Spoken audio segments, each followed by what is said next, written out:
నమస్తే welcome to A1 TV news నేను కవిత ముందుగా బులెటిన్ లో అప్డేట్స్ చూద్దాం శ్రీకాకుళం జిల్లాలోని కోడి రామూర్తి స్టేడియంలో నిర్వహించిన Kona Chinnarao memorial athletics championship 2026లో రాజం ఎమ్మెల్యే కొండ్రు మురళీమోహన్ పాల్గొని విజేతలకు బహుమతులు అందజేశారు.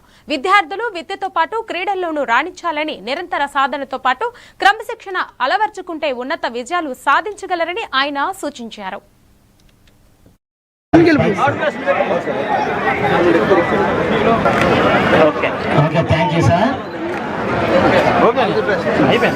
శాసనసభతో పాల్గొన్న సోదరుడు ఎమ్మెల్యే శంకర్ గారు, అలాగే వేణు గారు, అలాగే మరి బీజేపీ నాయకులు తిరుపతిరావు గారు, అలాగే వేణు గారు, స్నేహితుడు వేణు గారు స్పోర్ట్స్లో పాల్గొనడం, మరి ఎంత పెద్ద ఎత్తున మరి ఇక్కడికి రావడం నిజంగా చాలా సంతోషం. స్పోర్ట్స్కి ఇంకా వాల్యూ ఉందంటే మిమ్మల్ని చూస్తుంటేనే అర్థమవుతుంది.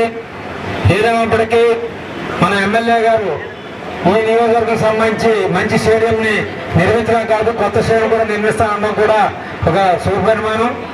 అలాగే ఈరోజు విద్యార్థులందరూ కూడా స్పోర్ట్స్ని ఒక ఫ్రెండ్షిప్ కానీ లేకపోతే గెలుపు ఓటమిని మరి ఒక ఈజీగా తీసుకోవడం, అలాగే విజయాన్ని ఏ విధంగా తీసుకోవాలనేది అర్థం అవడం, ఇవన్నీ కూడా స్పోర్ట్స్ అనేది మరి విద్యార్థి జీవితంలో కానీ అందరికి కూడా అవసరం. ఈరోజు మరి ప్రతి ఒక్కరు కూడా 200 మీటర్లు 800 మీటర్లు అలాగే జంప్స్ అలాగే లిఫ్ట్స్ ఇవన్నీ కూడా మీరు బాగా ప్రాక్టీస్ చేసి మరి పథకాలు పొందాలని, తద్వారా మరి జిల్లాకి మంచి పేరు తీసుకురావాలని